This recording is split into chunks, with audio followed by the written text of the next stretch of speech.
Jack, draw me like one of your Frank's girls. Hello everyone, welcome back to another video on the YouTube channel. Today we're going to be doing an interview with Jon Prosser, the one, the only of Front Page Tech. We're doing this episode of a conversation with still developing the name and everything like that. It's going to be super awesome once we get the entire podcast planned out and developed. But while we're doing that, we have a podcast here with Jon Prosser, and welcome to the show, Jon. Oh, thanks for having me, man. As soon as I saw you release the first episode, I was like, I need to be on this. Dude, it's a pleasure to have you. It's an honor, really. I mean, I love your stuff, and I've been watching you for a really long time. Like it was even before the iPhone video originally. Really? I had seen a few of your videos, and then it was just kind of like once that iPhone video came out, and I watched that, I was like, I gotta hit the subscribe button, and then just everything did it for a lot of people. Yeah, it just kind of steamrolled from there, and that's what Randy said happened with him too, with the whole T-Mobile thing with that. So how did we get here? I'm really interested on how you found me personally, because I found you through your videos, but I don't really, like, I remember sending you one of my videos a while back, but I don't, you just followed me randomly. So how did that happen? So it started happening, I think I first started to see your name on Twitter, just like in the community. So I definitely saw just like you interacting on Twitter, but I remember what had happened. I was watching somebody's video. I can't remember. Somebody else that's popular in the tech space. I was watching their video, and I saw you had commented on their video. And I'm like, well, his profile picture looks really familiar. And then you were like, I always keep track of like the usernames and the profile pictures in the community. So like I started to slowly see you come around more. And so I think I saw something about you on Twitter, something about your stroke, and I was like, "What? How old is this kid?" So then that's when I actually like went to your YouTube page and was like, "Oh, okay then." And I think I followed you on Twitter because I don't think you knew that I had been like I was watching you for like about a week. And that's when I reached out to you on Twitter and said, I don't know if you can find the tweet, I don't know where it's at, but I said I reached out and was like, "Hey, just want to let you know I'm impressed by what you do," and that was it. Yeah, and literally immediately after that, I screenshotted it and sent it to everyone that I knew. It was hilarious. It was like, oh my gosh. And then after that, we were buds. I don't know when you and I just started, like, when did you and I start talking? It was around Christmas time because I thanked you for making that audition tutorial. Gotcha. And then just kind of snowballed from there. So this isn't exactly what the podcast is about. So I want to talk to you about how you built Front Page Tech with Brian, how you developed the entire show, the style, the content, the struggles you had from going to zero to where you are now, and just how you grew from nobody. I mean, we all start from zero. Kind of want to know the inside look of Front Page Tech. Right. So I think it basically started because I didn't want a real job. That's kind of how Front Page Tech started. Relatable. I mean, I'd been doing YouTube since 2006.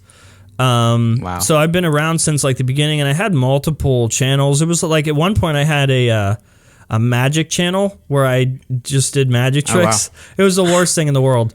And I remember people from my school found it, and I think at the time, the idea was a little bit more foreign, like that anyone from school would have a YouTube channel. I think now it's a little bit more acceptable. It's not as weird. Yeah, I feel like it's in the past 2 years, it's become a little bit more acceptable. Yeah. I mean, I feel like people more your age would know if it's more acceptable now, because at the time it was real weird. But they like made fun of me at school about it. And in school, I was always like one of the popular kids. There was only like, I want to say 25, 30 people in my class, like, period. Yeah. So it wasn't a lot. So when they started making fun of me over the magic videos that they found, I like freaked out and I deleted them, which is like a huge regret now. Like I deleted all the videos. I didn't just private them, because I don't know if you could do that at the time, but yeah, that happened. I deleted them and deleted the whole channel. And this was back when like there was Google Video and YouTube. Since I deleted all the stuff on YouTube, when Google bought YouTube, a few years later, they basically took whatever was on Google Video and like just threw it in your YouTube account. So then one day I just woke up and like a few of my magic videos were in my YouTube account. I was like, whoa, I thought I deleted this, but it ended up coming from Google Video, and they're awful. They are so bad. After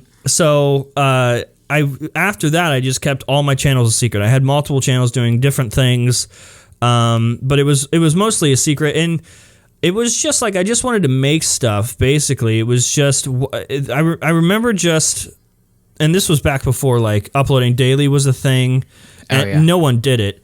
It was just when Ray William Johnson. I don't know if you know who he is. Yeah, I know who he made is. Equals 3. He's the person that really made it a thing to put a show on YouTube, a consistent show, like once a week or whatever. And that was just once a week too. Yeah. And he was like the first one to do that. And so I remember in my head thinking, okay, I really want to put a video out this week. And then just like struggling over an idea of this ridiculous thing to make. It's crazy that, that I was at that point at one time in my life, like, oh, I want to put out a video this week, and then I'm struggling with ideas when now that sort of the content creates itself. Yeah. But I think that's just an evolution of stuff in terms of content in general. So I had a bunch of different channels, and then I had just graduated high school, and I worked. I was working at a grocery store. I had 3 real jobs. They were all pretty not great experiences. The first one, I was a delivery guy. And I remember it was hot. It was hot one day in the summer, and I was mad that I was sweating at work. Yeah, this is the most ridiculous thing. Like everyone that has a quote unquote real job is like, really, dude. And I remember just like, I hate this, and I quit 2 weeks later. And I was working at a grocery store, and I liked that. I worked out for like 8 months, but then I got a manager position at a convenience store.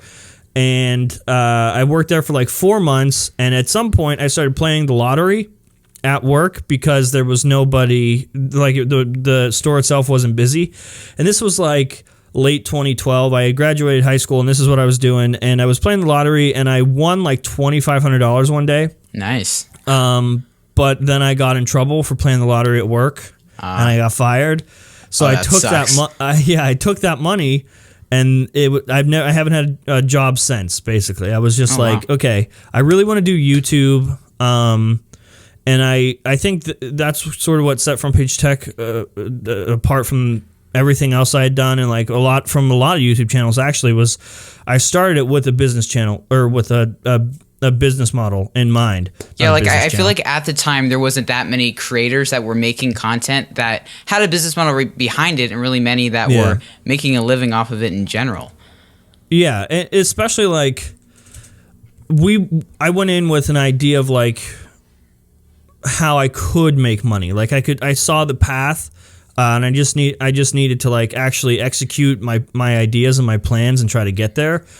Definitely was not as easy as I thought it was going to be, but I mean, obviously it worked out. I took that money that I made that I won from the lottery, which wasn't a lot of money, and I was just like, screw it, I'm going to buy YouTube gear. So I bought like my first set of lights. I bought like a microphone and camera and stuff.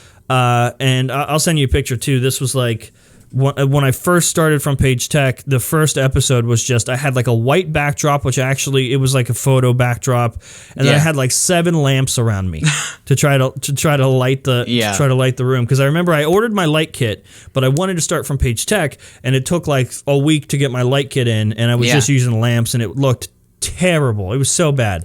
But again, it was just one of those things where like you just use what you got, sort of thing. Totally, yeah.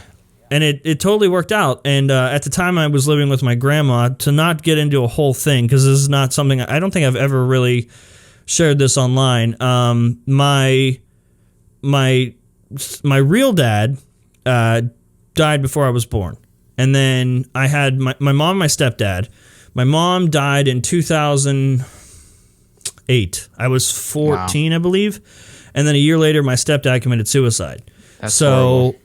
I was living with my grandma, and that was like sort of my opportunity to like, kind of just focus on what exactly I wanted to do, without the stress of having to make money. Like I was just going to be okay if for the first few months there was no money. So that's what I did, and I started Front Page Tech, and it did like okay. And I remember the real reason why I started Front Page Tech was not just like because I wanted to make money on YouTube. That wasn't the idea at all. Yeah. I had seen the opportunity. There was a gap in content that I wanted that wasn't there. At the time, there was tech YouTubers, obviously, and Of people course. that did report on tech news, but like it was so boring, and that was the issue. Like, I wanted to create a show that I wanted to watch, and that's the core of what we do. Like, I don't think the value in my show or the value in me is the news, because you can get the news in a tweet or a headline somewhere in an article. I just want you to watch the show because you like me, and the news is like a plus. So that's what I did. I wanted to create a show that I wanted to watch, and I remember the first episode had like 14 stories. It was terrible. Oh wow, that's a lot. It was like an evolution of stuff. At first, I didn't share a lot of my opinions. It was just like, I would basically just say, here's a headline, and then move on. That's why I was able to fit 14 stories in a show. For reference, now we do 3. Yeah, I know.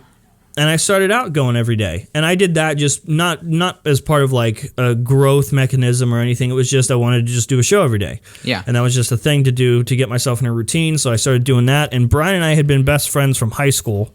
That's just like, we've always been friends. In fact, we had a YouTube channel from before Front Page Tech. I should give you footage for that too, where we did like short films and sketches and stuff, tried to do comedy stuff. So that's sort of where we learned how to use cameras and whatnot. That's sort of where most of my knowledge from just, not even most of it, because most of it starting out, most of my knowledge came from just like learning camera settings and all that stuff for the short films we did, which were terrible, but like it taught me what I needed to know. Yeah, same. And so Brian was going to college at the time. Brian was going to be a history teacher. Oh my gosh. Which is funny to think about now. I Brian can't see that. I can't see that. Yeah. Brian was going to college to be a history teacher, and I started Front Page Tech, and I was doing it, and I remember I got like 300 subscribers in like 2 weeks or something. And that was like, that was super exciting, because I mean, 300, that's a lot. And to anyone, especially like in terms of perspective, when you're starting from zero, any sort of growth looks good. And looks it makes fast. you feel good. Yeah, it's easy to like, and I try to explain this to smaller YouTubers. It's all perspective, right? Oh, so like 100%. When you're starting from zero, any progress looks like it's happening rapidly. Where like now, if we don't get 100 subscribers in a day, if we don't get more than 100 subscribers, I'm like really disappointed. Yeah. And at the time, it was just like, it was really cool and it was really exciting, and I was telling Brian about it. And every Monday, I would go pick Brian up from the town he lived in, and he would essentially. He would stay the weekend at my house, and then like on Monday he started showing up on Front Page Tech, and he was just like behind the scenes, sitting behind the camera. You never saw him. He just said words, and that's what started him on Front Page Tech. Just every Monday he would be behind the camera shouting about something, and the episodes were getting like 15 minutes, 20 minutes, like super super long, because we would just yell back and forth, and there was no formula, no routine. And people started to like really dig Brian, and when I say people started to dig him, I meant like the 20 people that were watching. Yeah. So I really liked that. Like, it was really cool to be able to do something with my best friend and not do it by myself. Oh yeah. And so first month goes by, and we hit 700 subscribers in the first month. Dang. Still doing the whole thing about how Brian's doing. Brian was doing every Monday or whatever. So then I remember one day I sat down with Brian, and I said, "Hey, do you want to like be part of the YouTube channel, like 50-50 with me?" And he was totally down. We were really excited about it. We started a website, and the website started for Front Page Tech, where the idea was Brian's job was to write articles about every episode, because we wanted to like take advantage of SEO at the time. Oh yeah, definitely. So we do the YouTube video every day, but then also an article would go up about the episode on a website that would also be like indexed in Google and stuff. So that's how we like at the time, and that would work to an extent now, but like search is way different these days. Yeah. Before, it was a lot about metadata and SEO and stuff. So that helped us grow too. And Brian ended up dropping out of college, decided not to be a history teacher, to sort of pursue this. And at some point, and it wasn't that long into Front Page Tech. I think maybe I did 30 episodes or something. My grandma passed away at some point in that, and that was like the pivot point where something had to happen, right? So like it was no longer let's just do this for fun and see where it goes. This has to work. Because now I had custody of my brother. You're what, 15? Yeah, 15. Yeah, at 19 I had custody of my brother. Oh wow. Is when my grandma died and I had to get my brother. So it had to work at that point. And when I think back, I think the more reasonable, more common sense thing to do would have been to go get a job. What? Why would you do that? I know that. I mean, especially if you have custody, you got to take care of somebody else and make sure he does the whole living thing, stays alive. Yeah. That would have been the thing that I should have done. But early on, I recognized, like, if I'm going to make it, it's not going to be because I upload once a week. Yeah.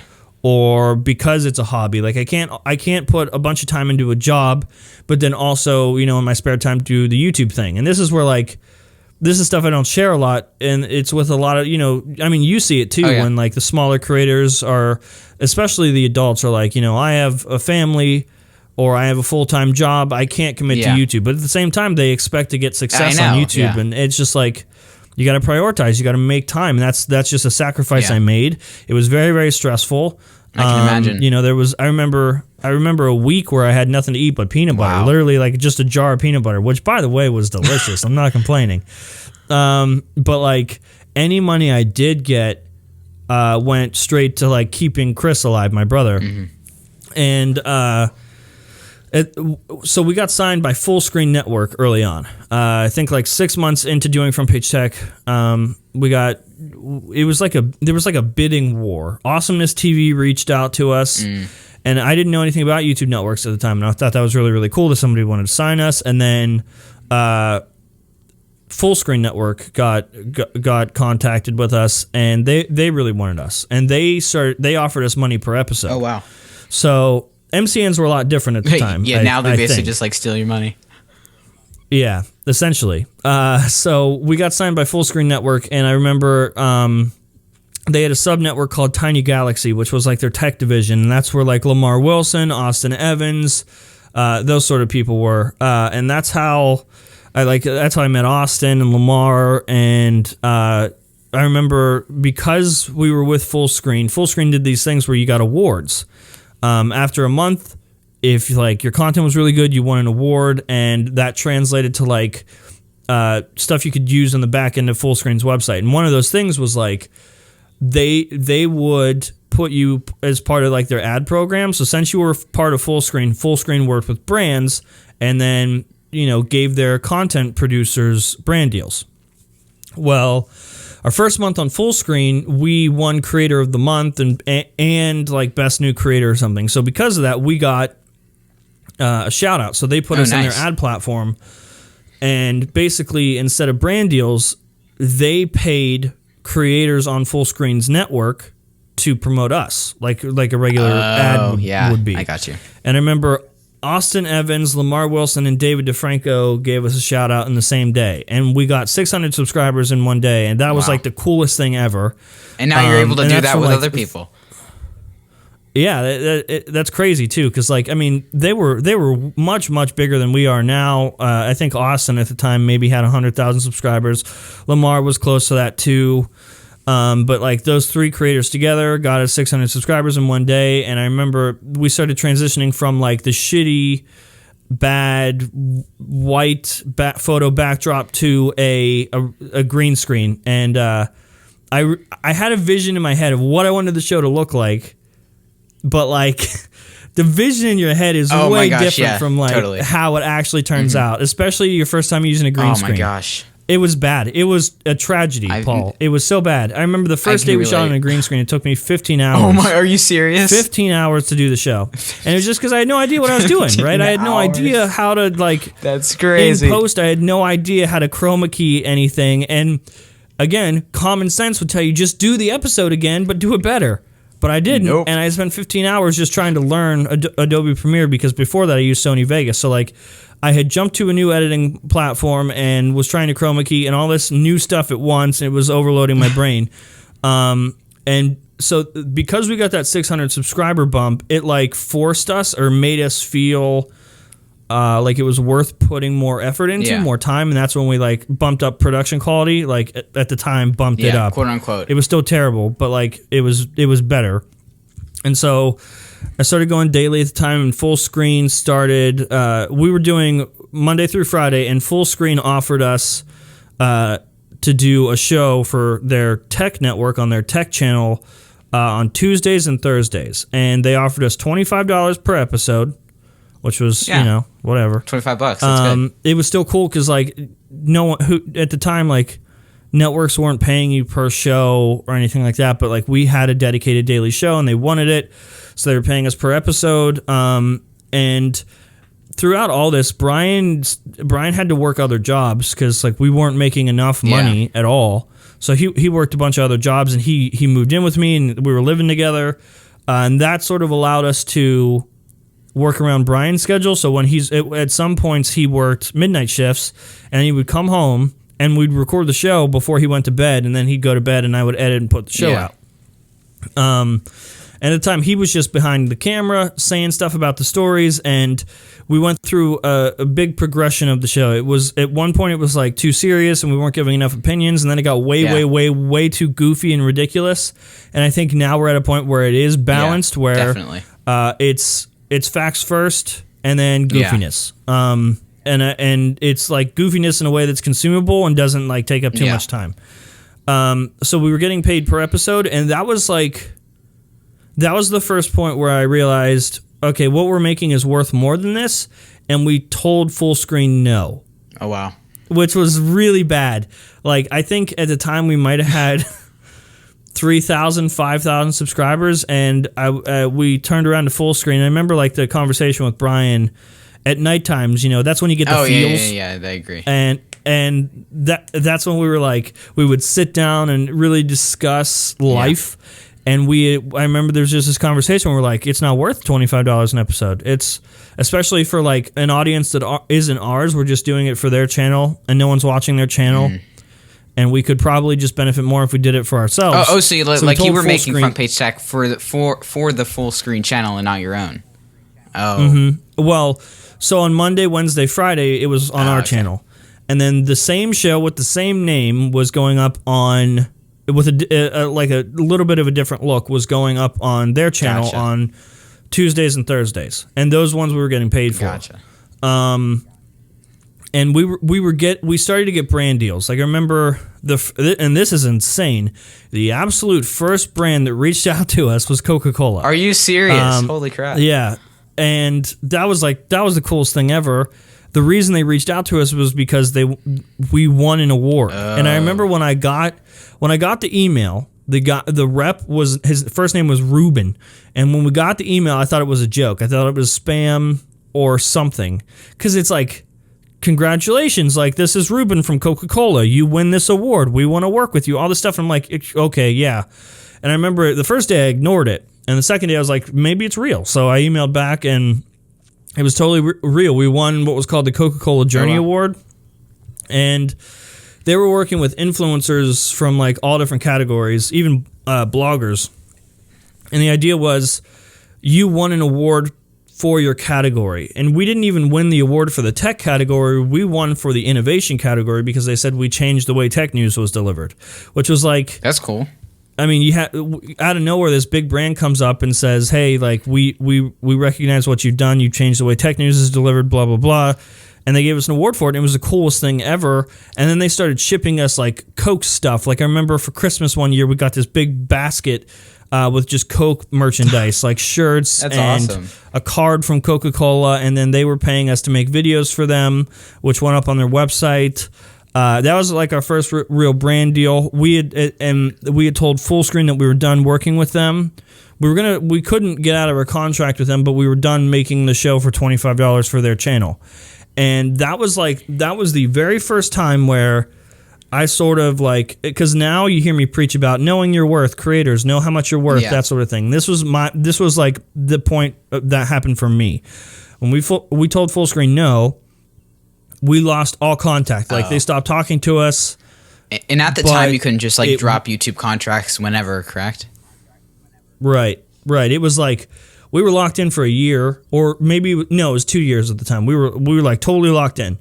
But like, we felt better because we weren't under the pressure, and we were able to make the content for us now, and wasn't for $25 for people that don't actually care about us. But whatever we did, knowing our worth, totally worked, because like a month or two later, they got back in contact with us and was like, we need you. How much do you want paid? Wow. And that was the first time that happened, and like it taught me a valuable lesson of like, just speak up. Like if you feel you're worth more, just speak up, and it works out. Whether you're under less stress, or it does adapt and you do get more money for whatever it is that you were asking, then it works out either way. And so we started working with Fullscreen again, and I got hired as their social rep. So I was doing like their social media for Twitter and Facebook and Instagram and stuff. And we started getting paid $100 an episode, or $125 an episode, or that's something. Pretty good. Yeah. So like, it was small pieces of money throughout. Everything we did was just to get enough money so we could keep making Front Page Tech. Like, we weren't profiting. We were just trying to make enough money to feed ourselves and also be able to put Front Page Tech out there, because from the very beginning, we believed in what we were making. We knew it was a good show, even if it wasn't perfect. Like, as long as we could buy time, we could eventually perfect the show. The right people would see it, and that's like, we were just patient, and that's what we did. Just trying to get enough money to make it at the time. Like, we didn't know if next month we were going to be okay, or next week we were going to be okay. We just knew right now we can keep producing the show, and that's all that's important. So that's what we did. And at one point, Chris Perillo, who was one of the biggest guys in tech for the longest time, he found us, and Chris was like my biggest inspiration. Like, growing up, I watched Chris every day of my life for years before I was even really into YouTube, or that I personally did YouTube. Chris Perillo was like my inspiration. I think we all have that one creator, and Chris Perillo was that dude for me. And then he emailed me, and that was another point in my life where I freaked out, and so. I remember during a live stream, he broke down and was literally crying and stuff because his business wasn't doing well or something, and content wasn't as sustainable for him, and he was losing his websites or something because he didn't know how to design or code websites. And before YouTube, that's what I did. I did web development. So yeah, I emailed Chris. I let him know that I was willing to help. Just kind of put my value up front. I didn't expect him to pay me anything, and he already had a staff full of people, so he couldn't pay me anything. And I reached out to him at a point where he was literally struggling. So it wouldn't have worked for me to ask for money anyway. But it was just sense. It was just an opportunity to work with the person that I looked up to for so long. Yeah. So that's what I did. I started working with him with his websites and stuff, and I started. He put footage of a Galaxy S5 review or something on his Patreon page, which I was a patron of his, and I took the footage and I edited it, and he thought it was great. He did the review drunk, so I took the 30-minute drunk footage and edited it down to a 5-minute goofy video, and he loved it. And that was my first the first step into Chris Perillo's life, and then he had a big brand deal with Verizon where he was making a show for them called Device Advice, and it was for their website, for their YouTube channel, and he had 4 things recorded, but the editor for Verizon dropped out.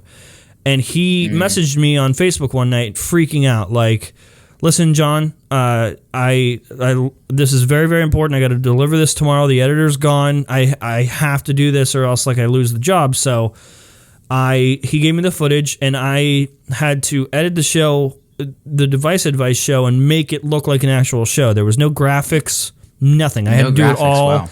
4 episodes in one night. And the graphics and all that stuff, and I did it. I delivered it at 3 a.m, and good job. He freaked out. I was like, "This is amazing!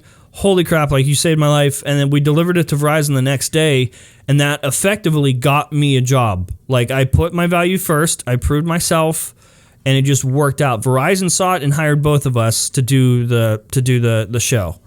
And that was like another one of those things where just got me enough time, just a little bit more time to do front page tech. And that was like, it was really cool. It was only like, I want to say I was getting paid $1,500 a month for that. And that was enough, to just have a little bit of money to keep doing front page tech. That was the only goal this whole time. And where were you in the process? Like, is this like 2015, 16? Yeah, this was 2014, 2015-ish. And I started to become a big part of like what Chris Perillo was doing, and I was like, I'd flown out to his house a few times. I was in the vlogs that he was doing, and that like, that got me a little bit more attention as well, and that brought like a few key people in the community. When I say key people, I mean like people that have been around for years. And they're at this point, like, this is the point in front page tech where there were names that were watching at that point that are still around now that I still recognize. Like Dank Hammer from our Discord server was around then. There's a lot of people. Sound of Tech was around then. Pursoon has been around for just years and years and years, since like 2014 or something. And I think at this point we had we were under 10,000 subscribers for sure. I don't, maybe we had 6,000-7,000. And we were growing real slow now. Like all that progress that like had seemed to be happening, it just plateaued. And but again, it was just one of those times where I was really, really happy to just do what I wanted to do, edit video for a job and keep producing front page tech. And again, Brian had these other jobs, so we just sort of made it work, and we just kept producing the show. And I don't know, maybe months, maybe a year went by with like no growth, and we just kept producing the show. And the show was really, really good, and we were getting like 200-300 views a video or something. And we launched frontpagetech.net. And that's where we had other people on the team. I had my friend Lucas come on, and he helped me make frontpagetech.net and a Minecraft server and stuff like that. And we had people come in, and that was like our first offer to the community to help support us. And it was another one of those things where it was like, okay, here's just a little bit more money to help. A little more time. Yeah. So at some point there, Verizon, the show wrapped up. And that was it. So that money was done. I kept working with Chris though. He changed his content direction. So like eventually that died out too. And I'm still friends with Chris, but I don't work with him anymore. And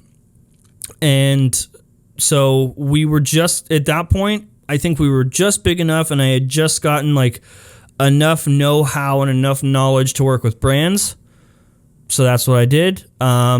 I, again, just like little bit of money here and there, like $50 for a brand deal or something for an episode or something. But it was never enough to support the team. It was just enough to keep going. To keep giving, like keep my brother alive and keep Front Page Tech going. So, we started growing more and more, and I would say the content pretty much stayed the same till late 2015, 2016, beginning of 2016. And then what sort of changed it was I made a joke. We had been working with brands all like throughout the years, but I made a joke about during an Apple event that the Apple Watch straps looked like the straps from my shoes when I was 4, like the Velcro straps on my shoes. Yeah. And Velcro saw the tweet and reached out over a joke. And they gave us a hefty deal, like a 6-month deal. Nice. And when they reached out, we had like 11,000 subscribers. And through that, so I knew at this point that I had, not only did I, buy enough time, I bought 6 months of time that I knew we would be okay. And I wasn't getting paid for doing something else. It was for Front Page Tech. So that's when things got like real hardcore. Like, we got 6 months. I got a house, and things with like my brother was just getting old enough at this point where I wasn't going to have custody of him anymore.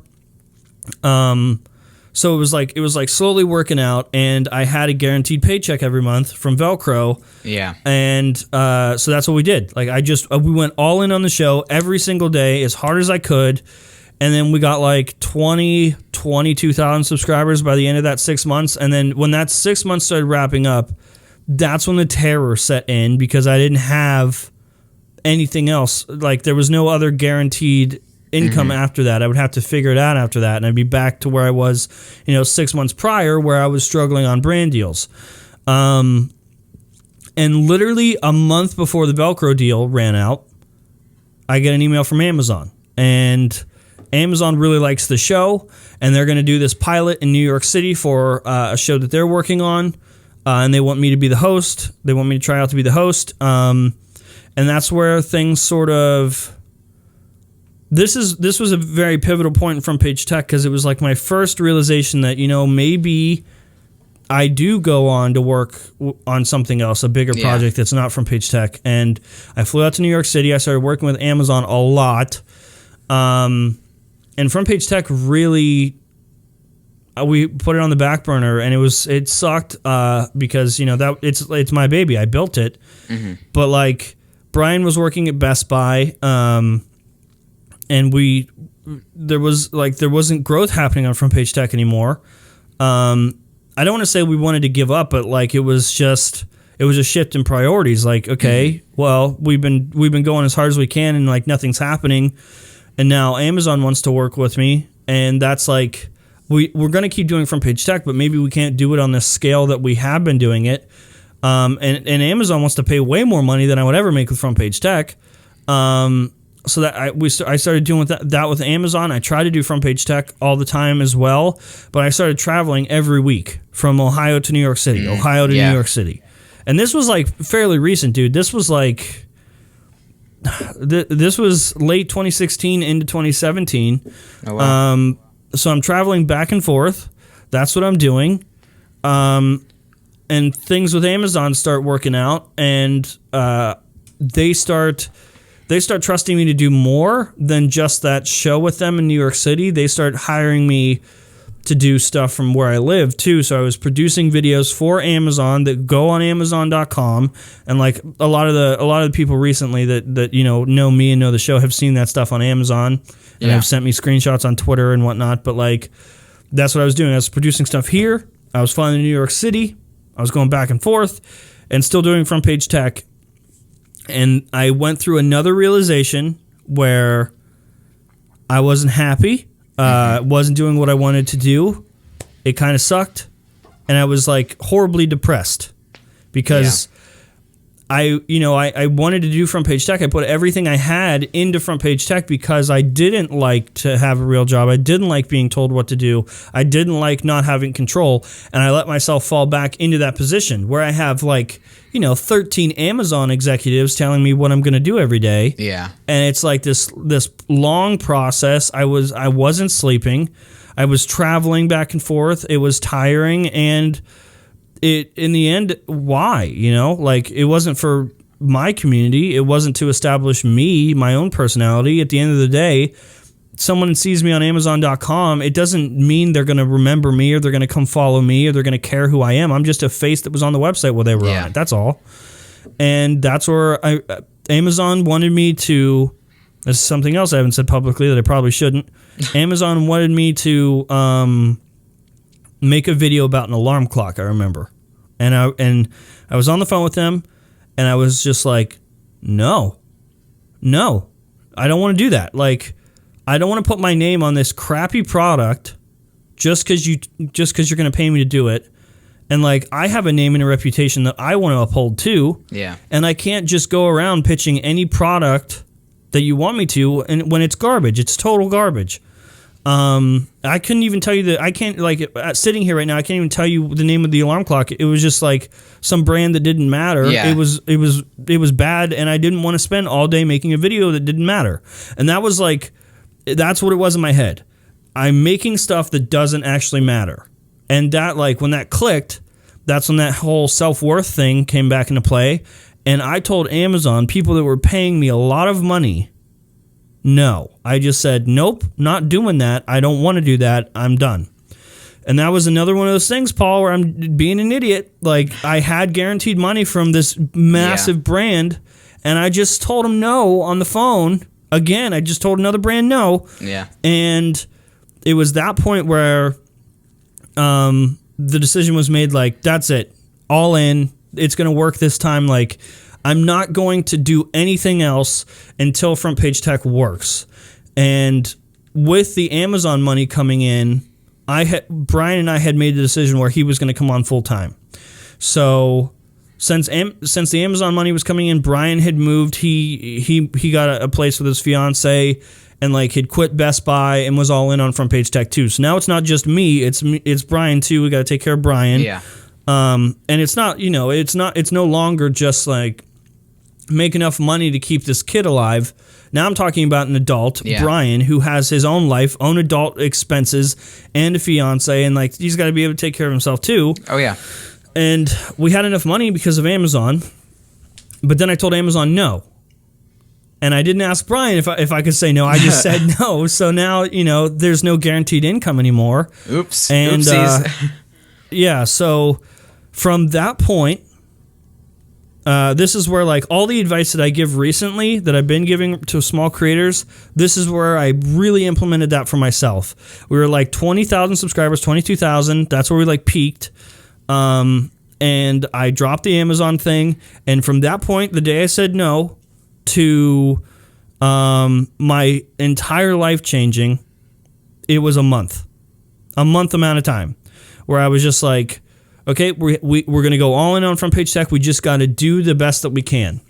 And we started producing. We were still like getting our usual 1,000 views a video maybe. But we were just producing for those people. And I had made a decision to put forth an actual content strategy that, yes, my show is very, very good, but like, it doesn't matter how good it is if no one's seeing it, if no one's going to find it. Totally. I need to put content out there that makes people find us first. And unfortunately, it's not the show. The show does not have a good lifespan in search. The news is here and then it's gone. Yeah. So we started like planning out content that was deliberately made to get new people. And I remember I was like, okay, I have like really strong opinions that I share on the show. I want to do that. I want to make a series about that for one topic. I want to make some sort of like rant style video. And the iPhone 10 comes out, or is announced rather. We make a video, an FPT Now episode, which is like essentially like a Front Page Tech episode, but just about one topic, and it's released in like an hour or two of an announcement. Mm-hmm. It's like a breaking news style thing. So we put it out there, and it starts getting some traction. I can imagine more than we usually get. And so then I see the momentum of that video, and I have all these opinions about the iPhone 10. And I remember, all in one night, I said, okay. And I remember, I think I called Brian on the phone. I was like, I'm going to make this video. And before I even wrote the video, I knew the title. Like, I knew a title in my head that would hit people a certain way that would make, like, if I saw that on YouTube, I'd be like, well, I have to watch it. I have to click on that. And it was me. Yeah. The video, the title that I had in my head was Apple Sucks Now and It's Your Fault. And I was like, this is it. This is the video.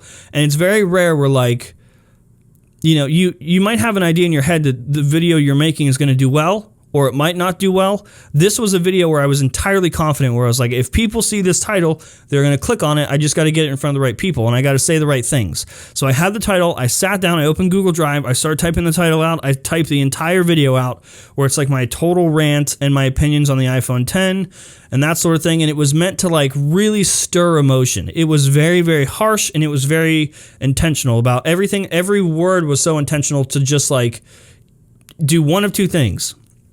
either make you really, really angry or make you say, you know what, I sort of feel this way too, and I think everything you're saying is right, so I'm going to subscribe.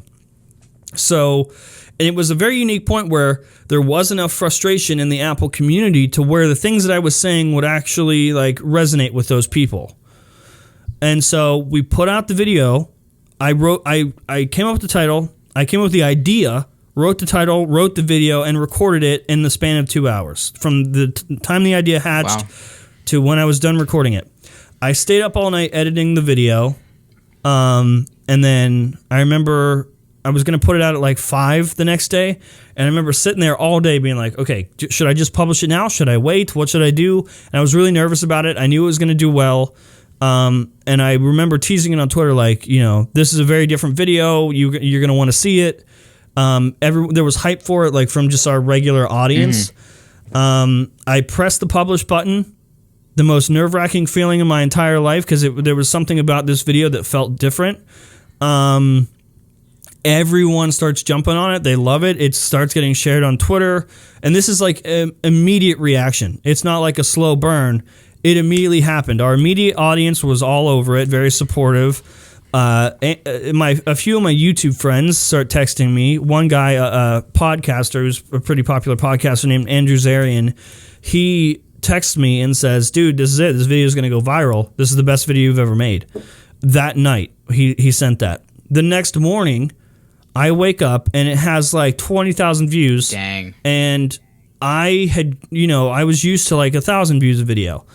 And I saw that 20,000 view mark and I was like, it's going to happen. And Brian kept saying, because I wasn't like depressed, but I was like, I felt like I screwed us. Like I said no to Amazon. And I have no clear path to success with Front Page Tech. And Brian kept saying, like, I just have a feeling that like we're right at the breaking point. Like we've put in the work all these years. Something's about to happen. Like there was no signs that was going to happen, but I just trusted Brian.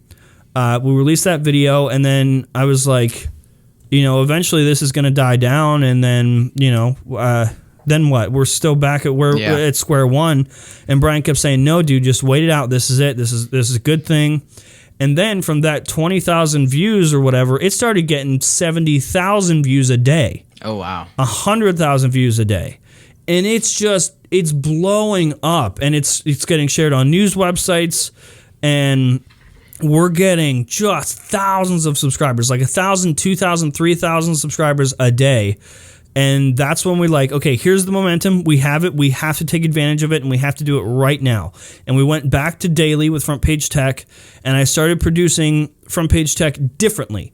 Instead of like directing it towards our core audience, I started producing Front Page Tech in a way that like if somebody with fresh eyes were to see this show right now, what would make them subscribe? So we started changing the formula of the show and the format, we started putting that show out every day, and it was a slightly different version of Front Page Tech, but it worked. And because there was so much traction with the Apple video, YouTube sort of like broke the algorithm, or fixed the algorithm rather, where we were getting enough watch time to where YouTube recognized the algorithm itself was like, okay, this is what these videos are about, and these are the people that should see these videos. These are the people that we should recommend these videos to. So we were like, our videos were getting recommended next to MKBHD, like, or on the home page of YouTube. And it wasn't just the Apple video. It was every single show that we were producing was getting recommended and thrown out there. And we just took advantage of the momentum right in a right way. And like, I was scared that once the Apple video died down, that was going to be it. Like the growth would stop. That's where all the subscribers were coming from. But after like 3 or 4 days, when the back end of YouTube adjusts and you can see analytics, that's when I checked, and we had only gotten like 3,000 new subscribers from the Apple video, which then told me that, the rest of the subscribers that are coming in from the rest of the stuff that we're making, which apparently must be good enough if all these people are coming in and it's not just this one video, which made me confident that, once this one video dies down, we'll be fine.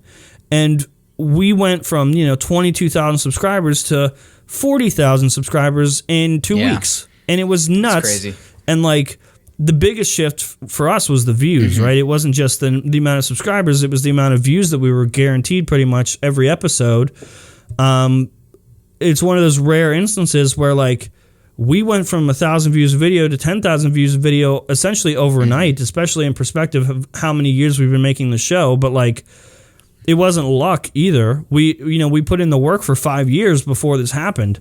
It was just one of those things where like, what I've been preaching this whole interview was just like, we knew we had a good show. We just needed to buy enough time to where it worked. The right people saw it, and it was good for me too. It was good for us because the show was never as good as we thought it was. We needed to improve, and I think after so many years, you do it so many times, and I think.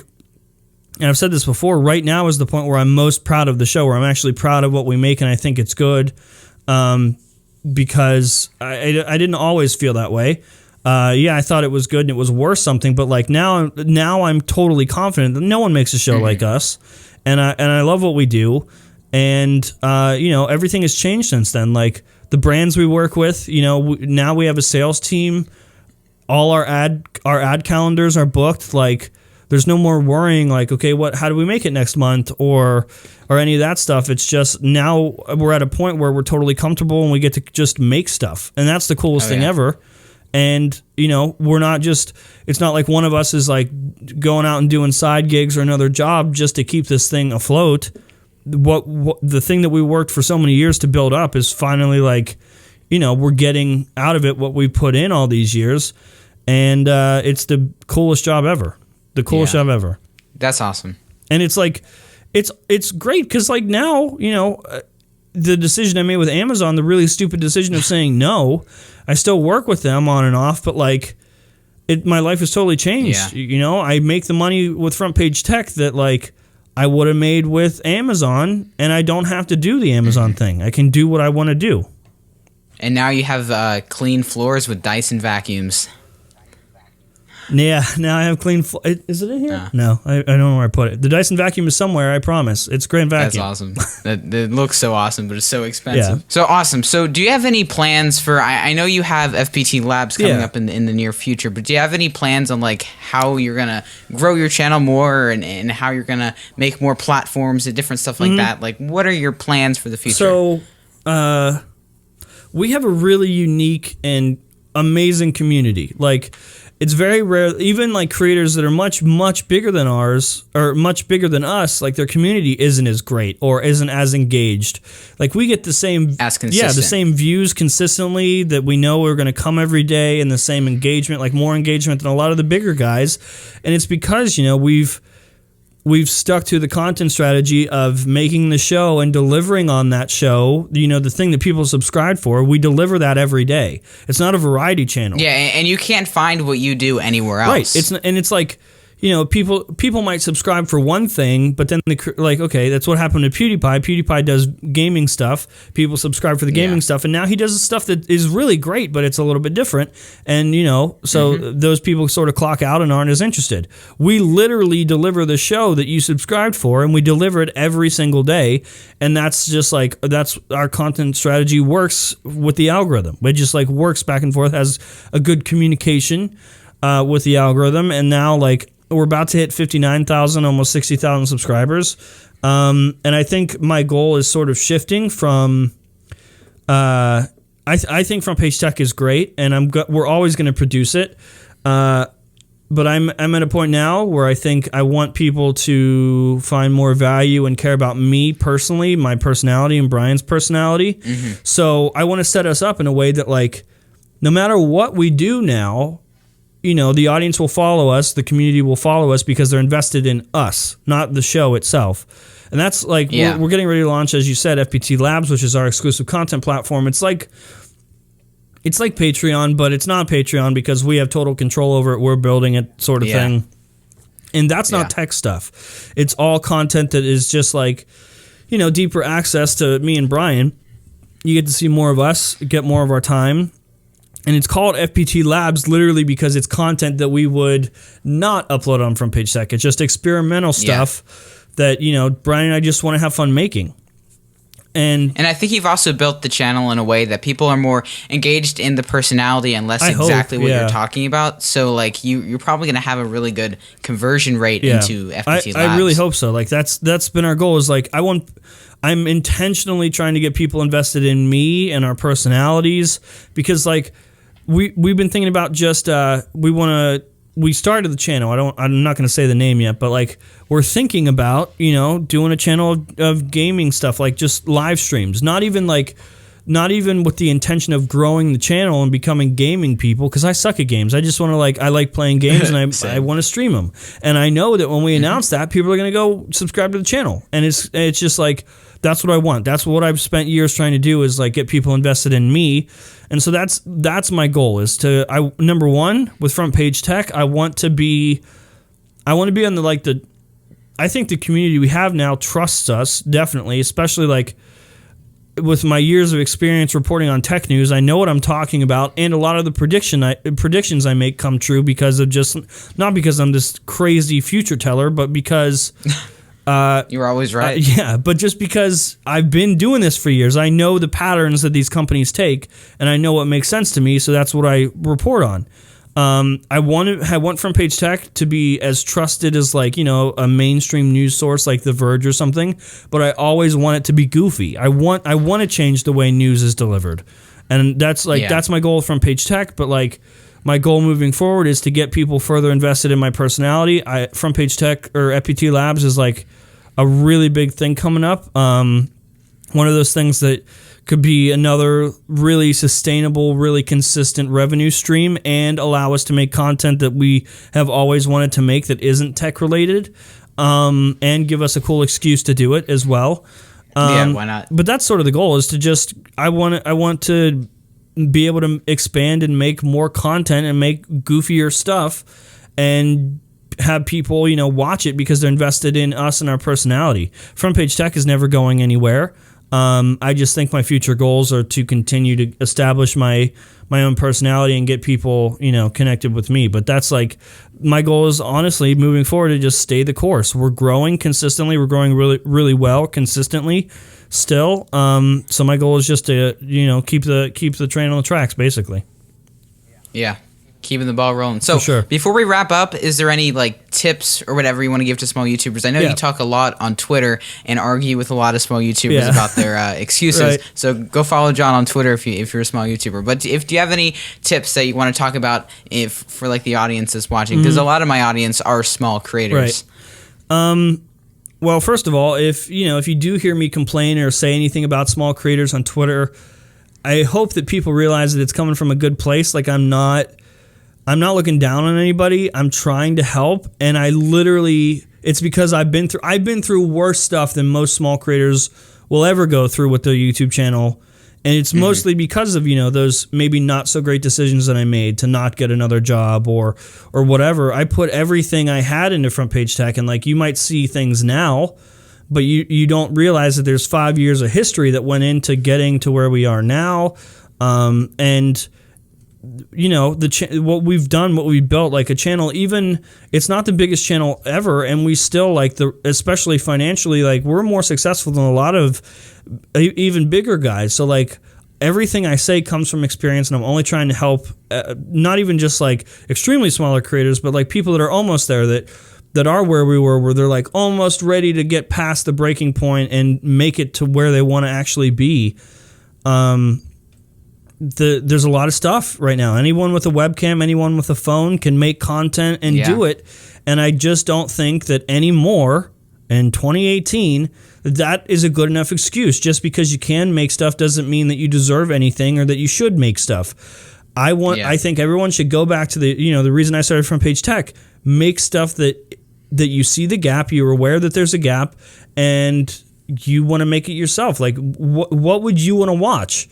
And I think that a lot of the smaller creators that are making content right now, if we're being honest, if they had to really be honest with themselves, I don't think they would watch half the stuff they make. I think they just make the stuff because they can and hope that someone watches it. Or maybe even worse, and this is the most unfortunate thing ever, people create content that they think people want to watch.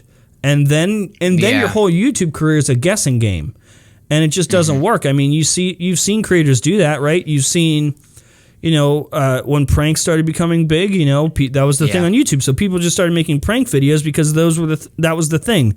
But now what? Now the pranks are gone, and so are the people. Like, you gotta play the long game. You gotta create content that you would want to watch. That, I think, regardless of like the numbers and the analytics and the data that you can dig through and like create a perfect business plan or a perfect plan for a content strategy, it all boils down to a very simple concept of just making stuff that you would want to watch, because if you do that, then you'll have fun. And as long as you have fun, you won't quit, even if it does take you 5 years to get to where you want to be. Yeah, I definitely think it's important to enjoy what you're doing, because if you're not, what's the point of spending the time in there? And once you get bigger, you're not going to want to do what you're doing, and then you fall into like the PewDiePie situation, where I know he enjoyed gaming, but when he switched, then none of the subscribers give a crap about the new content. And I mean, he still gets 3-4 million views a video, but I mean, perspective. He has 61 million subscribers. So like, and when you look at it from that perspective, I mean, that's a big chunk of the people that just aren't watching anymore, and that's just. But, I feel like any creator should be able to do that. I feel like any creator has the right and should be able to shift their interest. PewDiePie's been doing this for years. It's totally cool if he changes his mind and what he wants to do. Totally. But that's part of like getting people invested in your personality, because when you do want to make a change, then it's accepted. How many years have you been doing this now? In a couple months it'll be 4 years. I've switched my what I've done. I did like Lego and then Minecraft and then skits. But that's one of those things where that's one of those things where that was just the content was hot at the time, right? That's why you were doing Minecraft stuff. And I just did what I was doing, and then I did the whole daily vlogger shtick, and that failed miserably. and then I watched your podcast with Roberto Blake, and that changed everything for my content. And that was big. I wish with Front Page Tech, I'm a personality, right? I'm not necessarily playing a character, but I have to stick to a certain part of my interests, and that is obviously tech. And I don't have an outlet to talk about the business side of things or help smaller creators. Maybe I should create a channel just called Jon Prosser, where I just talk about whatever I want to talk about. I don't know, but the podcast with Roberto was a really cool thing for me, because it gave me an outlet to talk about the stuff that I can't talk about normally with my audience. And that's another really cool thing about doing stuff like this is, well, number one, I really respect you as a creator, but I respect you. but number two, how would I be able to? I can't talk about this stuff to on Front Page Tech. People complain, totally. Paul, if I talk for a minute and a half and I don't mention the news in that minute and a half. I know. They start timestamping. Oh, it's the worst thing ever. Just why watch my show if I can't talk on my own show? I know, it's that's stupid. The most infuriating thing ever. But that's what you deal with. I put myself in this mold. And that's just people just don't accept change. It's the worst thing ever. I think it's kind of dumb too. Why subscribe to someone that you don't care about? Exactly. If you just want the news, hey, fun fact, you could skip my intro, you could skip my jokes, you could do the whole thing if you just type in TheVerge.com. You can just skip all that stuff. I think that's a good place to end off on. Is there anything that you want to wrap up with? If you're watching because of me, or you want to see the interview with me, definitely subscribe to Paul. I'm subscribed to him, so that I feel like that's a good enough reason. And if you guys have no idea who Jon is, I mean, how do you not know who Jon is? But go follow him on Twitter and subscribe on the YouTube channel, and go watch every one of the vids. Thanks for having me, Paul. Thank you for being on the show. I don't do a lot of these interviews because most of the time they suck, but this one was fun. Thank you. It means a lot.